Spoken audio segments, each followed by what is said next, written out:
Assalamualaikum warahmatullahi wabarakatuh. Saya Dias Anissa Nurlaili, NIM 12209193105. Pada kesempatan kali ini, saya akan membahas materi terkait pertanian, tentang pengertian pertanian, jenis-jenis pertanian, hubungan pertanian dengan geografis Indonesia, serta permasalahan pertanian yang ada di Indonesia. Yuk, kita mulai materinya. Yang pertama, pengertian pertanian. Pertanian dapat kita artikan secara luas dan sempit. Secara luas, pertanian adalah pemanfaatan sumber daya hayati yang dilakukan manusia dengan cara menanam tanaman produktif yang dapat menghasilkan dan digunakan untuk kehidupan. Sedangkan secara sempit, pertanian diartikan sebagai proses budidaya tanaman pada suatu lahan yang hasilnya dapat mencukupi kebutuhan manusia. Yang kedua, jenis pertanian. Ada beberapa jenis pertanian. A. Berdasarkan pengelolaannya. Berdasarkan pengelolaan terdapat dua jenis pertanian, yaitu pertanian rakyat dan pertanian besar. 1. Pertanian rakyat. Pertanian rakyat adalah pertanian yang dikelola oleh rakyat, baik secara perseorangan maupun kelompok. Pertanian ini dikelola di lahan yang sempit dengan modal yang kecil dan dengan peralatan yang sederhana. Hasil dari pertanian ini digunakan untuk konsumsi sendiri. Jumlah tanaman yang dibudidayakan pada pertanian ini hanya sedikit.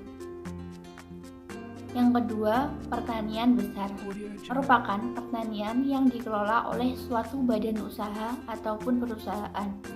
Pertanian ini dikelola di lahan yang luas dengan modal yang besar dan peralatan yang modern, serta dikelola oleh ahli pertanian. Hasil dari pertanian ini biasanya digunakan untuk kebutuhan bahan baku industri maupun diekspor. Jumlah tanaman yang dibudidayakan sangat banyak dengan jenis yang sama ataupun berbeda. B. Berdasarkan tanamannya. Ada dua jenis. 1. Pertanian tanaman pangan adalah pertanian yang menanam tanaman yang menghasilkan bahan pangan seperti padi-padian, tanaman hortikultura yaitu sayur dan buah, serta tanaman palawija. Yang kedua, pertanian tanaman perkebunan adalah pertanian yang menanam tanaman dengan tujuan untuk kebutuhan perdagangan atau industri seperti kelapa sawit, karet, dan tanaman perkebunan lainnya. C. Berdasarkan bentuk fisik lahan. Lahan pertanian di Indonesia terbagi menjadi dua, yaitu lahan basah dan lahan kering.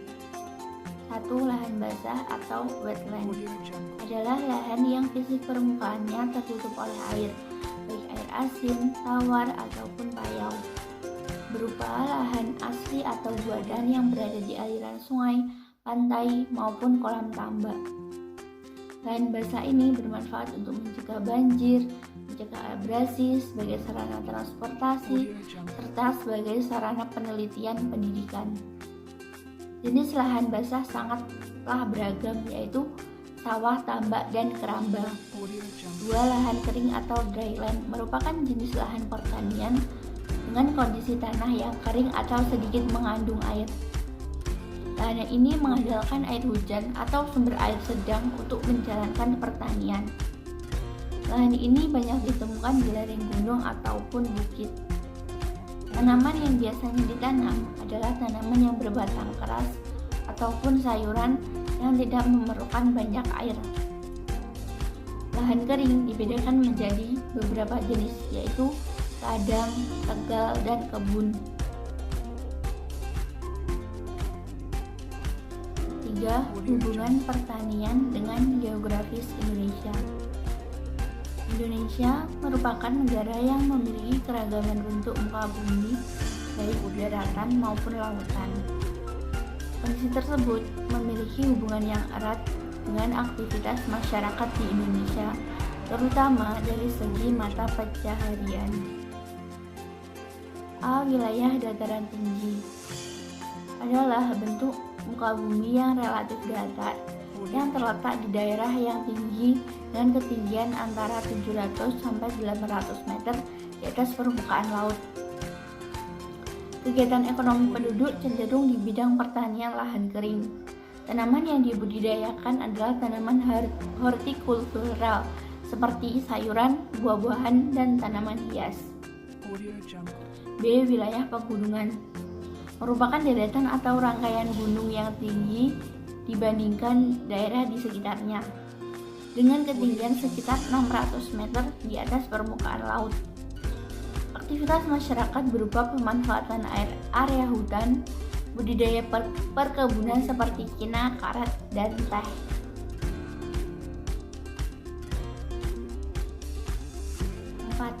Permasalahan pertanian di Indonesia.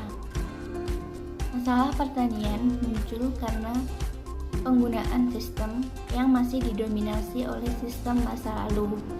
Sistem masa lalu yang memiliki banyak kelemahan seperti 1. Skala yang masih kecil, 2. Modal yang ada masih terbatas, 3. Teknologi yang digunakan masih sederhana, 4.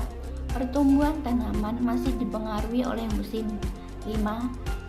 Pemasaran hasil pertanian hanya di pasar lokal, 6. Tenaga kerja berasal dari keluarga sendiri, 7. Adanya kelangkaan pupuk, 8. Kurangnya benih yang bermutu bagi petani. Itu tadi sedikit materi yang dapat saya sampaikan tentang pertanian. Ada kurangnya saya mohon maaf. Terima kasih. Assalamualaikum warahmatullahi wabarakatuh.